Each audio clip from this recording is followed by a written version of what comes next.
What's coming up next might be different from what you've heard before.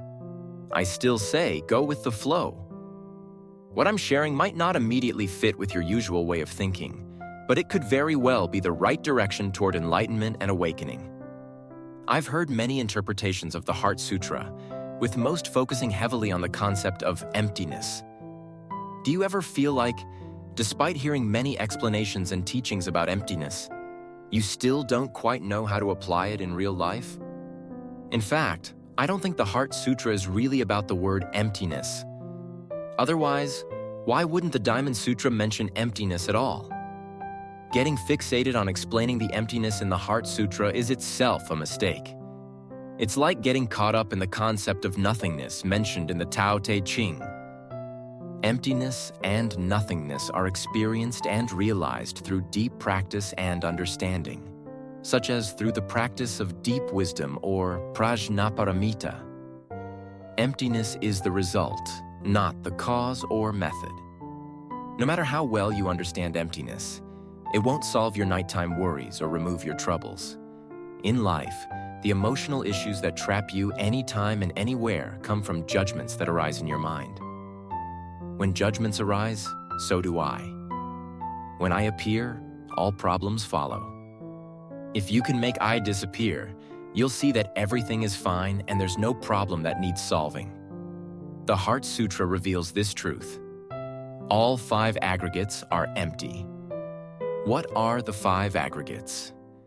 Your physical body, which receives all external information through your senses, is the aggregate of form. The emotional energy that transforms inside your body from that information is the aggregate of feeling. The various responses of your body to these external inputs are the aggregate of perception. The behaviors and states that arise from these 3 aggregates are the aggregate of mental formations. Finally, the labels you give yourself in the external world are the aggregate of consciousness. These 5 aggregates together are what we usually identify as I. To empty the 5 aggregates is to empty I, which is achieving no self. With no self, all related suffering, troubles, and worries disappear, leading to a mind free of attachment. So how do you empty I? Let's look at how Avalokiteshvara in the Heart Sutra does it. By practicing deep wisdom or Prajnaparamita in everyday life, which is about applying the ultimate wisdom to everything. What is this wisdom? It's the ultimate law of how everything in the world operates. Deep practice of this wisdom means deeply applying and verifying it in your life. Avalokiteshvara maintains a steady observation of everything happening in the world without being affected by it, achieving the state of seeing that all 5 aggregates are empty and attaining no self. This is the ultimate practice of entering the no-self realm. In a sense, true practice isn't about doing something to gain something. It's about maintaining a steady, detached awareness amidst the world's impermanence, ultimately realizing that you gain nothing. This is the true, complete Buddha nature that arises when you can observe things as they are. So you might wonder, how can you avoid judging in everyday life? After all, making choices and judgments seem inevitable, right? But here's the key. The judgments I'm talking about are those automatic thoughts your brain generates without your consent. They're different from the conscious, aware judgments you make with your mind. When you're doing things like eating, sleeping, working, or socializing, you don't need judgments from your mind. For instance, while learning or working, you're using or training your brain under awareness, but you don't need automatic judgments.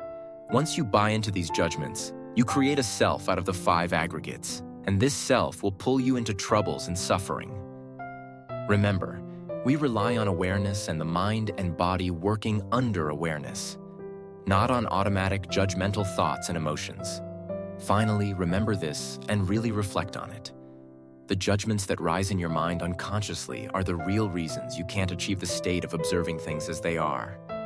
They are the biggest obstacles to seeing your true nature and awakening. That's the essence of what we've discussed today.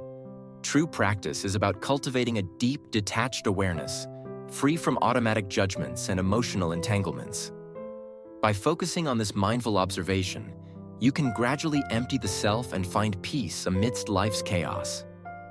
If you found this episode insightful, please like, subscribe, and share your thoughts in the comments.